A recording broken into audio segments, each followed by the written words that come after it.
ಸ್ನೇಹಿತರೆ ನಮಸ್ಕಾರ. BPL ಹಾಗೂ APL ರೇಷನ್ ಕಾರ್ಡ್ಗಳನ್ನು ಹೊಂದಿರತಕ್ಕಂತಹ ಫಲಾನುಭವಿಗಳಿಗೆ ಭರ್ಜರಿ ಗುಡ್ ನ್ಯೂಸ್. ಹೌದು, ಇಂದಿರಾ ಕಿಟ್ ಸ್ನೇಹಿತರೆ, ಕಳೆದ 1 ವರ್ಷದಿಂದ ಇದು ಚರ್ಚೆ ಆಗ್ತಾನೆ ಇದೆ.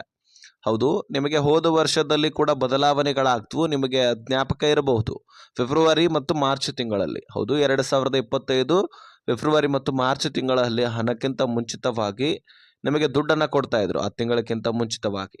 ಅದಾದ ಬಳಿಕ ಫೆಬ್ರವರಿ ಮಾರ್ಚ್ ತಿಂಗಳಲ್ಲಿ ನಿಮಗೆ ಅಕ್ಕಿ ವಿತರಣೆ ಮಾಡಲಿಕ್ಕೆ ಪ್ರಾರಂಭಿಸುತ್ತೆ ಸರ್ಕಾರ. ಅಲ್ಲಿ ಏನು ಹೇಳಿತ್ತಂದ್ರೆ, ನಾವು ಇಂದಿರಾ ಕಿಟ್ ಅನ್ನ ಕೊಡ್ತೀವಿ ಅಂತ ಹೇಳಿತ್ತು.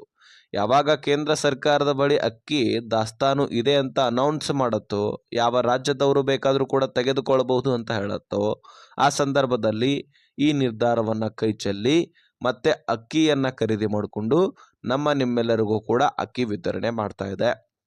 ಹಾಗಾದ್ರೆ ಇದನ್ನ ಬದಲಾಯಿಸಲಿಕ್ಕೆ ಮತ್ತೆ KH ಮುನಿಯಪ್ಪನವರು ಮುಂದಾಗಿದ್ದಾರೆ.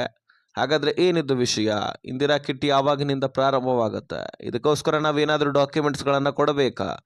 ಆದರೆ ಈ 10 ಲಕ್ಷ ಫಲಾನುಭವಿಗಳಿಗೆ, ಕುಟುಂಬಸ್ಥರಿಗೆ ಈ ಕಿಟ್ ವಿತರಣೆ ಆಗೋದಿಲ್ಲ. ಗೃಹಲಕ್ಷ್ಮಿ ದುಡ್ಡು ಕೂಡ ಬರೋದಿಲ್ಲ. ಇವರ ಕುಟುಂಬಸ್ಥರಲ್ಲಿ ಯಾರಾದರೂ ಪಿಂಚಣಿದಾರರಿದ್ರೆ ಅವರಿಗೆ ಪಿಂಚಣಿ ಕೂಡ ಹೋಗೋದಿಲ್ಲ ಅಂತ ರಾಜ್ಯ ಸರ್ಕಾರ ಬಹಳ ಒಂದು ಆಕ್ರೋಶದಿಂದ ಮಾಹಿತಿಯನ್ನು ತಿಳಿಸಿದೆ. ಯಾಕೆ ಇಂತಹ ಒಂದು ಅನೌನ್ಸ್ ಮಾಡಿದೆ ಅಂದ ಬಳಿಕ ಇದಕ್ಕೆ ಕಾರಣ ಇರಬೇಕಲ್ವ? ಅದನ್ನೆಲ್ಲವೂ ಕೂಡ ನಾನು ಈ ವಿಡಿಯೋದಲ್ಲಿ ಚರ್ಚೆ ಮಾಡ್ತೀನಿ. ಬಹಳ ಇಂಪಾರ್ಟೆಂಟ್ ಮಾಹಿತಿ.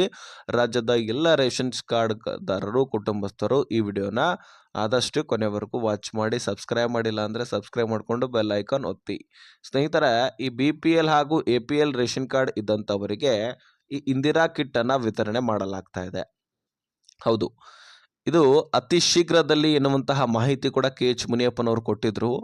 ಒಂದು ಸರ್ವೆ ನಡೆಸ್ತಾರೆ ಇಡೀ ರಾಜ್ಯದಲ್ಲಿ.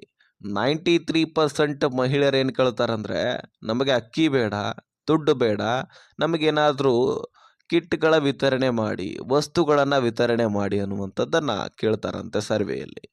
ಈ ಕಡೆ ಅಕ್ಕಿ ಬೇಡ, ಈ ಕಡೆ ನಮಗೆ ದುಡ್ಡು ಬೇಡ. ದುಡ್ಡು ಜಮಾ ಆಗ್ತಾ ಇದ್ರೆ ಹೇಗಂದ್ರೆ, 1 ತಿಂಗಳದ್ದು ಕೊಟ್ಟರೆ 2 ತಿಂಗಳದ್ದು ನಿಲ್ಲಿಸ್ತಾರೆ. ಹೌದು, ಇದು ನಿಮಗೆ ಗೊತ್ತಿದೆ. ಆಲ್ರೆಡಿ ಅನ್ನಭಾಗ್ಯ ಯೋಜನೆಯಲ್ಲಿ ಕೂಡ ಮೊದಲು ಹಾಗೆ ನಡೀತಾ ಇತ್ತು. ಫೆಬ್ರವರಿ ಮಾರ್ಚ್ ತಿಂಗಳಕ್ಕಿಂತ ಮುಂಚಿತವಾಗಿ ನಿಮಗೆ ದುಡ್ಡು ವಿತರಣೆ ಆಗ್ತಾ ಇತ್ತು. ನೇರವಾಗಿ DBT ಮುಖಾಂತರ ನಿಮ್ಮ ಅಕೌಂಟ್ಗಳಿಗೆ ಜಮಾ ಆಗ್ತಾ ಇತ್ತು. ಆದರೆ 2 ತಿಂಗಳ ನಂತರ ಅಥವಾ 3 ತಿಂಗಳ ನಂತರ ಈ ದುಡ್ಡು ಬರ್ತಾ ಇತ್ತು. ರಾಜ್ಯ ಸರ್ಕಾರ ಅದಾದ ಬಳಿಕ ಅಕ್ಕಿ ಕೊಡ್ಲಿಕ್ಕೆ ಪ್ರಾರಂಭಿಸುತ್ತೆ. ಜನರಿಗೆ ಏನಾಗ್ಬಿಟ್ಟಿದೆ ಅಂದರೆ, 5 kg ಅಕ್ಕಿ ಕೇಂದ್ರ ಸರ್ಕಾರದಿಂದ ಬರ್ತಾ ಇದೆ, ರಾಜ್ಯ ಸರ್ಕಾರದಿಂದ 5 kg ಅಕ್ಕಿ ಬರ್ತಾ ಇದೆ. ಟೋಟಲಿ ಒಬ್ಬರಿಗೆ 10 kg ಅಕ್ಕಿ. 5 ಜನ ಇದ್ದ ಕುಟುಂಬಸ್ಥರಿಗೆ 50 kg ಅಕ್ಕಿ, 6 ಜನ ಇದ್ದ ಕುಟುಂಬಸ್ಥರಿಗೆ 60 kg ಅಕ್ಕಿ. ಸೊ ಹೀಗಿರುವಾಗ 30 kg ಅಕ್ಕಿ ನಮಗೆ ಸಾಕಾಗತ್ತೆ. ಇನ್ನು ಉಳಿದಂತಹ 20 kg ತೆಗೆದುಕೊಂಡು ನಾವೇನು ಮಾಡೋದು? ಇದನ್ನು ಮಾರಾಟ ಮಾಡ್ಕೊಳ್ತಾ ಇದ್ದೀವಿ ಅಂತ ಸಾಕಷ್ಟು ಕಡೆ ಮಾರಾಟ ಕೂಡ ಮಾಡ್ತಾ ಇದ್ದಾರೆ. ಹೀಗಾಗಿ 5 kg ಅಕ್ಕಿ ಕೊಟ್ಟರು ತಿಂಗಳಿಗೆ ಸರ್ಕಾರದಿಂದ ಬಂದಿರತಕ್ಕಂತಹ ಅಕ್ಕಿ ಜನರಿಗೆ ಸಾಕಾಗಿ ಹೋಗುತ್ತೆ. ಮತ್ತು ಅದಷ್ಟೇ ಅಲ್ಲದೆ ಹೊರಗೆ ಬೇರೆ ಬೇರೆ ಅಕ್ಕಿಯನ್ನು ಕೂಡ ಖರೀದಿ ಮಾಡಿ ಅದರಿಂದ ಆಹಾರವನ್ನು ಸೇವಿಸ್ತಿರ್ತಾರೆ. ಹೀಗಾಗಿ ರೇಷನ್ ಅಕ್ಕಿ ಅಷ್ಟೊಂದು ಬಳಕೆ ಆಗ್ತಾ ಇರೋದಿಲ್ಲ. ಹೀಗಿರುವಾಗ ಜನ ಏನು ಮಾಡುತ್ತೆ, ನಮಗೆ ಈ ಒಂದು ಕಿಟ್ ವಿತರಣೆ ಮಾಡಿ, ಅಕ್ಕಿ ಬೇಡ, ದುಡ್ಡು ಬೇಡ, ನಮಗೆ ವಸ್ತುಗಳ ವಿತರಣೆ ಮಾಡಿ ಅನ್ನುವಂತಹ ಒಂದು ಪ್ರಶ್ನೆಯನ್ನು ಮಾಡಿದ್ದಾರೆ. ಹೀಗಾಗಿ KH ಮುನಿಯಪ್ಪನವರು ಇದರ ಬಗ್ಗೆ ಸಾಕಷ್ಟು ಬಾರಿ ಚರ್ಚೆ ಮಾಡಿದ್ರು. ಸಚಿವ ಸಂಪುಟ ಸಭೆಗಳು ನಡೆದವು. ಆದರೂ ಸಹಿತ ಆ ನಿರ್ಧಾರಗಳು ಕೈ ಚೆಲ್ಲವು. ಒಂದು ಬಾರಿ ಅಂತರೂ ರಾಜಸ್ಥಾನದಿಂದ ಟೆಂಡರ್ ಮುಖಾಂತರ ಉಪ್ಪನ್ನು ತರಿಸಲಿಕ್ಕೆ ರೆಡಿ ಕೂಡ ಆಗಿದ್ರು. ಉಳಿದಂತಹ ಎಲ್ಲ ವಸ್ತುಗಳು ಅಂದರೆ ಬೇಳೆಕಾಳುಗಳು, ಅದೇ ರೀತಿಯಾಗಿ ಗಾಣದ ಎಣ್ಣೆ, ಅಡುಗೆ ಎಣ್ಣೆ ಅಂತ ಕರಿತೀವಿ, ಸಕ್ಕರೆ, ಉಪ್ಪು ಮಾತ್ರ ಬೇರೆ ರಾಜ್ಯದಿಂದ, ಉಳಿದಿರ್ತಕ್ಕಂಥದ್ದು ರಾಗಿ, ಈ ಎಲ್ಲ ಒಂದು ವಸ್ತುಗಳು ನಮ್ಮ ರಾಜ್ಯದಲ್ಲಿನೇ ಸಿಗ್ತಾ ಇತ್ತು. ಹಾಗಾಗಿ ರಾಜಸ್ಥಾನದ ಜೊತೆಗೆ ಮಾತನಾಡಿ ಅಲ್ಲಿಂದ ಟೆಂಡರ್ ಮುಖಾಂತರ ಉಪ್ಪನ್ನು ಕೂಡ ತರಿಸಲಿಕ್ಕೆ ರೆಡಿ ಆಗಿತ್ತು. ಇದೆಲ್ಲವೂ ಕೂಡ ಸಿದ್ಧತೆ ಆದಾಗ ಕೊನೆಯದಾಗಿ ಸಚಿವ ಸಂಪುಟ ಸಭೆಯಲ್ಲಿ ನಿರ್ಧಾರವನ್ನು ಕೈ ಚೆಲ್ಲಲಾಗುತ್ತೆ. ಅಲ್ಲಿ ಮತ್ತೆ ನಾವು ಅಕ್ಕಿಯನ್ನು ಕೊಡೋಣ ಅಂತ ನಿರ್ಧರಿಸಿ ಕೇಂದ್ರದಿಂದ ಸಿಗ್ತಕ್ಕಂತಹ ಅಕ್ಕಿಯನ್ನು ಖರೀದಿ ಮಾಡಿ ಎಲ್ಲ ಜನರಿಗೆ, ಎಲ್ಲ ಕುಟುಂಬಸ್ಥರಿಗೆ 10 kg ಅಕ್ಕಿಯನ್ನು ಕೊಡಲಿಕ್ಕೆ ಸ್ಟಾರ್ಟ್ ಮಾಡಿದ್ರು ಹೋದ ವರ್ಷದ ಫೆಬ್ರವರಿ ಮಾರ್ಚ್ ತಿಂಗಳಲ್ಲಿ. ಸೊ ಅದು ಇಲ್ಲಿವರೆಗೂ ಕೂಡ ಮುಂದುವರಿತಾ ಬರ್ತಾ ಇದೆ. ಯಾವಾಗ ಕೇಂದ್ರ ಸರ್ಕಾರದಲ್ಲಿ ಅಕ್ಕಿ ಶಾರ್ಟೇಜ್ ಬೀಳುತ್ತೋ ತದನಂತರ ರಾಜ್ಯ ಸರ್ಕಾರ ಏನು ಮಾಡಬೇಕಾಗತ್ತೆ, ಮತ್ತೆ ದುಡ್ಡನ್ನು ಅಥವಾ ಕಿಟ್ಟನ್ನು ವಿತರಣೆ ಮಾಡುವಂತಹ ಪರಿಸ್ಥಿತಿಗೆ ಬಂದುಬಿಡುತ್ತೆ. ಬೇರೆ ಆಪ್ಷನ್ನೇ ಇಲ್ಲ. ಒಂದು ಕಿಟ್ ವಿತರಣೆ ಮಾಡಬೇಕು, ಅಥವಾ ದುಡ್ಡನ್ನು ಕೊಡಬೇಕು, ಅಕ್ಕಿಯನ್ನು ಕೊಡಬೇಕು. ಇನ್ನು ದುಡ್ಡು ಕೊಟ್ಟರೆ ಮಹಿಳೆಯರಂತರೂ ಬೇಡ ಅಂತಾರೆ. ಯಾಕಂದರೆ ಸರಿಯಾದ ಸಮಯಕ್ಕೆ ದುಡ್ಡು ಕೊಡೋದಿಲ್ಲ. ಕೊಟ್ಟರೆ ಅದರಿಂದ ಏನಾದರೂ ಖರೀದಿ ಮಾಡಿ ಅವರು ಉಪಯೋಗ ಮಾಡ್ಕೊಳ್ಬಹುದು. ಆದರೆ 1 ತಿಂಗಳು ಅಥವಾ 2 ತಿಂಗಳದ್ದು ನಿಲ್ಲಿಸೋದು, 1 ತಿಂಗಳದ್ದು ಕೊಡೋದು, ಈ ರೀತಿ ಮಾಡಿದ್ರೆ ಇದು ಸರಿ ಅನ್ಸಲ್ಲ ಅನ್ನುವಂತಹ ರೀತಿಯಲ್ಲಿ ಮಹಿಳೆಯರ ಆಕ್ರೋಶ.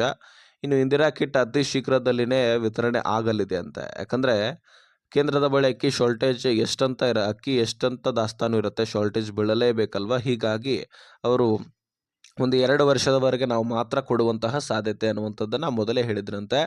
ಹಾಗಾಗಿ ಬಹಳ ಆದರೆ ಇನ್ನೊಂದು 4-5 ತಿಂಗಳಷ್ಟೇ ವಿತರಣೆ ಆಗುತ್ತೆ. ಮುಂದಿನ ದಿನಗಳಲ್ಲಿ ಇಂದಿರಾ ಕಿಟ್ ವಿತರಣೆ ಆಗುವಂತಹ ಎಲ್ಲ ಸಾಧ್ಯತೆ ಇದೆ. ಯಾಕಂದರೆ CM ಸಿದ್ದರಾಮಯ್ಯನವರು ಕೂಡ ಬಜೆಟ್ ಮಂಡನೆ ಮಾಡುವಾಗ ಹೇಳ್ತಾರೆ, 6,200 ಕೋಟಿಯಷ್ಟು ದುಡ್ಡನ್ನು ನಾವು ಇಂದಿರಾ ಕಿಟ್ಗೋಸ್ಕರ ಬಳಕೆ ಮಾಡ್ತಾ ಇದ್ದೀವಿ ಅಂತ ಹೇಳ್ತಾರೆ.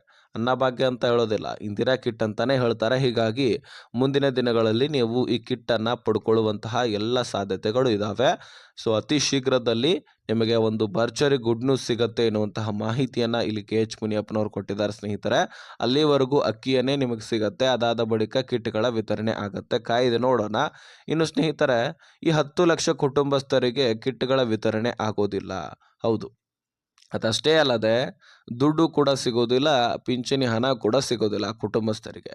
ಯಾಕಂದರೆ ಬಹಳಷ್ಟು ಕಡೆ ನೋಡ್ತಾ ಇದ್ದೀರಿ, ಸರ್ಕಾರ ಏನು ಹೇಳ್ತಾ ಇದೆ ಅಂದರೆ ತೀರಿ ಹೋಗಿದವರ ಹೆಸರಿನಲ್ಲಿ ಇನ್ನೂ ಕೂಡ ಅಕ್ಕಿಯನ್ನು ಪಡ್ಕೊಳ್ತಾ ಇದ್ದಾರೆ, ಇನ್ನೂ ಕೂಡ ಗೃಹಲಕ್ಷ್ಮಿ ದುಡ್ಡನ್ನು ಪಡ್ಕೊಳ್ತಾ ಇದ್ದಾರೆ, ಇನ್ನೂ ಕೂಡ ಈ ಪಿಂಚಣಿ ದುಡ್ಡನ್ನು ಪಡ್ಕೊಳ್ತಾ ಇದ್ದಾರೆ. ಅವರಿಗೆ ಬ್ಯಾಂಕ್ಗಳಿಗೆ ಹೋಗಿ ವಿಡ್ರಾಲ್ ಮಾಡ್ಕೊಳ್ಳೋದು ಅಷ್ಟೇ ಅಲ್ಲ ಆಪ್ಷನ್ನು ಸ್ನೇಹಿತರೆ. ಫೋನ್ಪೇಯನ್ನು ಯೂಸ್ ಮಾಡ್ತಾ ಇರ್ತಾರೆ. ಆ ಫೋನ್ಪೇ ಮುಖಾಂತರ ಮತ್ತೊಬ್ಬರ ಮೊಬೈಲ್ಗೆ ಬಿಟ್ಟು ಅದರಿಂದ ಯೂಸ್ ಮಾಡ್ಕೊಳ್ಳೋ ದುಡ್ಡನ್ನು, ಅಥವಾ ATM ಇರುತ್ತೆ, ATM ಕಾರ್ಡ್ನಿಂದ ಅಕೌಂಟ್ನಲ್ಲಿರ್ತಕ್ಕಂತಹ ದುಡ್ಡನ್ನು ವಿಡ್ರಾಲ್ ಮಾಡ್ಕೊಳ್ಳೋದು.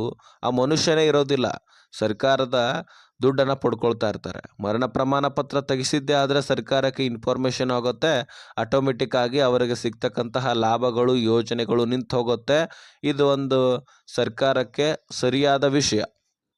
ಯಾರು ತೀರಿ ಹೋಗಿದ್ರು ಸಹಿತ ಅವರ ಹೆಸರಿನಲ್ಲಿ ಇನ್ನೂ ಯೋಜನೆಗಳ ಲಾಭವನ್ನು ಪಡ್ಕೊಳ್ತಾ ಇದ್ದೀರಿ. ಇದಕ್ಕೆ ಸರ್ಕಾರ ಎಚ್ಚರಿಕೆ ಕೊಡ್ತಾ ಇದೆ. ನಿಮ್ಮ ಟೋಟಲಿ ರೇಷನ್ಸ್ ಕಾರ್ಡ್ಗಳನ್ನೇ ನಾವು ರದ್ದು ಮಾಡ್ತೀವಿ.